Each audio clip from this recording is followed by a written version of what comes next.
Hello everyone, this is Abhishek Roshan. You are watching Edumenti. So today we are going to discuss one of the most important chapter of history, which is nationalism in India. So guys, let's start the video without wasting a moment. So let's start the video. The first chapter is nationalism in India.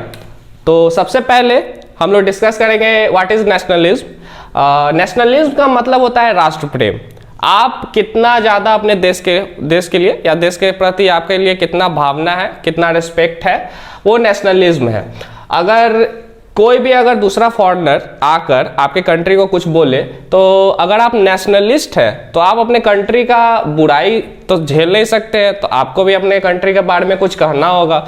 तो that's अगर वो feeling आपके अंदर है तो आप एक nationalist है। फर्स्ट वर्ल्ड वॉर से स्टार्ट करते हैं। ये 1914 से 1918 तक चला। बहुत ही इसके डेवस्टेटिंग रिजल्ट थे। एक्सिस पावर और एलाइज पावर आपस में लड़े। मिलियंस ऑफ पीपल मारे गए, कितने के जॉब चले गए, इकोनॉमिक क्राइसिस पूरे ऑल ओवर द वर्ल्ड में हो गया। अब देखेंगे कि इम्पैक्ट ऑफ वॉर क्या था वर्ल्ड वॉर इंडियन पीपल पे, इंडियन सोसाइटी पे क्या इस वॉर का इम्पैक्ट था जो 1914 से 1918 तक चला, उसका क्या इम्पैक्ट था उसको देखेंगे। तो सबसे पहला है इंक्रीज्ड एक्सपेंसेस, मतलब इकोनॉमिक इम्पैक्ट क्या था इंडियन सोसाइटी पे। तो सबसे पहले वो देखते हैं कि जैसे कि अगर हम कॉलोनी थे ब्रिटिश के, तो ब्रिटिश के कॉलोनी थे तो वो तो अपने जेब से खर्च नहीं करेंगे वर्ल्ड वॉर का एक्सपेंस।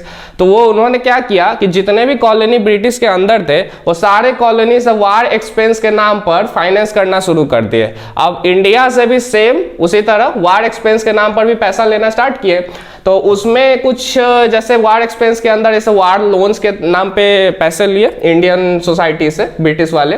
फिर जो टैक्स उस समय ब्रिटिश इंडिया के अंदर इंडिया में चल रहे थे उस टैक्स को बढ़ा दिया गया, जो रेट था उसको रेट को इंक्रीज कर दिया गया। उसके बाद कस्टम ड्यूटीज, जनरली जो इंपोर्ट एक्सपोर्ट पे जो टैक्स लगता है उस टैक्स को भी बढ़ा दिया गया।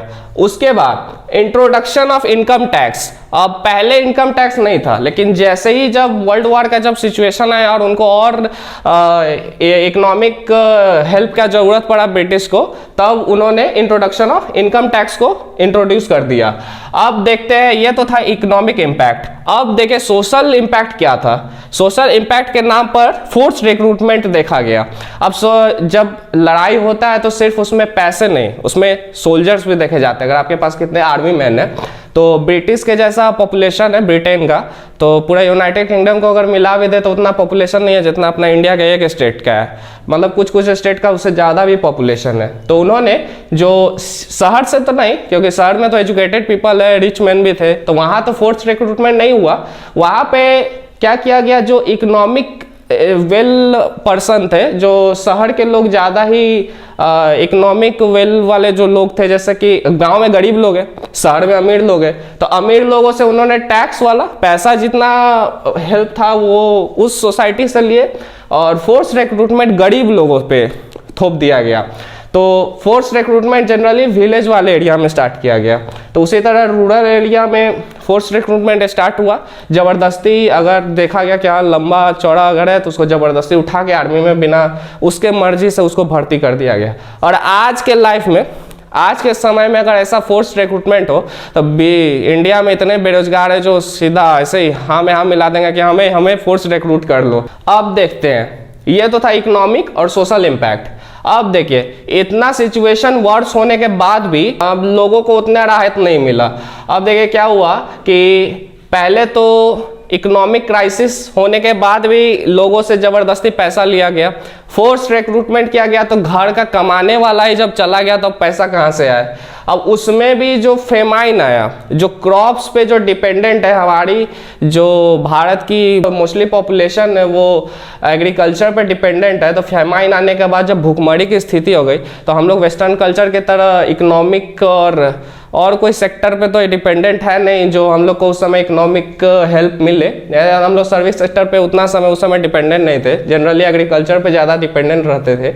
इसलिए फेमाइन के कारण हम लोग को बहुत दिक्कत झेलना पड़ा। एपिडेमिक, जब महामारी आया फेमाइन के साथ, भूखमरी तो थे ही, जब एपिडेमिक आया तो जनरली और केस वर्स हो गया पहले से। जनरली उस समय के जो एक सेंसस किया गया उसके अनुसार 12 से 13 मिलियन लोग, 1921 का सेंसस था 1921, तो उस सेंसस के अनुसार 12 to 13 मिलियन लोग मारे गए थे उस ड्यूरेशन ऑफ टाइम में, मतलब 2-3 साल के पीरियड में। तो वो भी सेंसस कराया गया था ब्रिटिश इंडिया के द्वारा। तो ट्रांसपेरेंसी का तो इशू आप यहाँ पे भी उठा सकते हैं। वो जनरली जितने होंगे उसे 2 को 1 कर काउंट करके चले होंगे, तो जनरली 20 to 25 मिलियन लोग मरे होंगे, फिर भी 12 to 30 मिलियन भी जो लोग हैं वो भी बहुत है। तो अब देखते हैं आइडिया ऑफ सत्याग्रह। इतना होने के बाद तो लोगों ने होप ही छोड़ दिया कि अब उनका क्या होगा आगे चल के। तब वहाँ पे एंट्री होता है गांधी जी का। गांधी जी आए साउथ अफ्रीका से, उन्होंने वहाँ पे बैरिस्टर का पढ़ाई भी किया, वहाँ पे प्रैक्टिस भी किया। फिर वहाँ जाकर उन्होंने रेसिस्ट रेजिम के खिलाफ लड़ाई किया। ऐसे गांधी जी का रिटर्न इंडिया में जनवरी 1915 में हुआ और उन्होंने पहला एक्सपेरिमेंट ऑफ सत्याग्रह, मतलब सत्याग्रह होता क्या है, appealing to the conscience of the oppressor. मतलब अगर नॉन वायलेंस का यूज करके जो ऑपरेसर है, मतलब जो दमन कर रहा है किसी लोग का, उसके मन या विवेक पे चोट पहुंचा के अगर हम लोग उसके अंतरात्मा से सवाल करें कि जो आप कर रहे हैं वो एकदम गलत है, और उसको वो रियलाइज करवा दे वायलेंस का यूज न किए बिना, तो उसको कहेंगे सत्याग्रह। सत्याग्रह में नॉन वायलेंस ही की एलिमेंट है। तो गांधी जी ने सत्याग्रह का एक्सपेरिमेंट पहला किया साउथ अफ्रीका में, जहाँ पे उन्होंने रेसिस्ट, मतलब नस्ल भेद का जो वहाँ पे जो चल रहा था काला और उजला के बीच में, नस्ल भेद को लेकर वहाँ पे अपना मुहिम चलाया था, और जो सक्सेसफुल हुआ। उसके बाद उन्होंने इंडिया में 1915 और जनवरी में इंडिया में वो आए वापस। तो उन्होंने जब यहाँ का सिचुएशन देखा तो उनको लगा नहीं कि इंडिया और साउथ अफ्रीका में कोई ज़्यादा अंतर है। वहाँ पे रेसिस्ट रेजिम था, यहाँ पे कुछ और ही रिजिम चल रहा था कॉलोनिज्म का। तो उन्होंने 1916 में नोट कीजिएगा कि 1916 जब चंपारण हुआ है, वो बिहार का दौरा उन्होंने किया। इंडिगो का प्लांटेशन जनरली नॉर्थ इंडिया में फार्मर्स को जबरदस्ती करवाया जाता था, जिसके कारण ब्रिटिश लोग तो इनकम अर्न कर लेते थे, लेकिन सॉइल की जो फर्टिलिटी थी वो खत्म हो जाती थी इंडिगो प्लांटेशन से। और फर्टिलिटी खत्म होने के बाद अगर जब मेन क्रॉप्स जो उनके खाने स्टेपल डाइट के जो क्रॉप्स होते थे, अगर उसको जब फार्मर जब अपने सीजन में वो ग्रो किया जाता है, उसमें जब उनका उपज करने जाते थे तो फर्टिलिटी तो ऐसे भी खत्म था। खत्म होने के कारण क्या होता था कि जो उनका मेन क्रॉप है वो हो ही नहीं पाता था। इंडिगो तो हो रहा था और उनसे उनको कोई हेल्प भी नहीं था, सारा तो ब्रिटिशर्स ही उसे अर्न कर रहे थे, और जो खाने वाला जो क्रॉप था वो भी नहीं हो रहा था। तो उनको दोनों तरफ से इकोनॉमिकली भी और हंगर तो था ही। फिर क्या हुआ, इंडिगो प्लांटेशन से अगर इस टॉपिक से रिलेटेड आपको डिटेल में पढ़ना है ना, तो क्लास 12th का एनसीईआरटी इंग्लिश का जो बुक है उसमें गांधी जी करके एक चैप्टर है, उसमें आप पढ़ सकते हैं इसको डिटेल में। अगर आप पढ़ना चाहे इस टॉपिक से रिलेटेड, अगर ज़्यादा डिटेल में आपको पढ़ना है कि गांधी जी कब आए, कहाँ रुके, क्या किए, तो आप ये वाला पढ़ सकते हैं इंग्लिश वाले बुक में। 1917 को देखेंगे, खेदा डिस्ट्रिक्ट, वो गुजरात में है।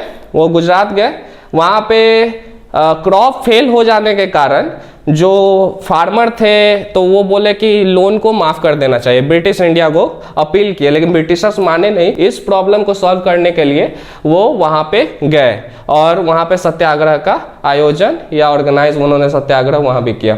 फिर आता है 1918, मतलब हर साल उन्होंने एक सत्याग्रह को ऑर्गेनाइज किया और एक तरह से इनका लगभग सक्सेसफुल भी था सत्याग्रह। फिर अहमदाबाद गए, अहमदाबाद में कॉटन मिल वर्कर का जो प्रॉब्लम था उसको सॉल्व करने के लिए वहाँ पे सत्याग्रह किया। तो चलिए वीडियो को यहीं पे एंड करते हैं। I hope you like the video. अगर वीडियो पसंद आए तो लाइक करें, शेयर करें, और चैनल पे नए हैं तो सब्सक्राइब करें। और हाँ, अगर आपकी कोई क्वेरी है इस टॉपिक से रिलेटेड तो कमेंट सेक्शन में जरूर बताएं। और आप सोशल मीडिया अकाउंट हमारे फेसबुक और ट्विटर और इंस्टाग्राम पे भी कांटेक्ट कर सकते हैं। Thank you.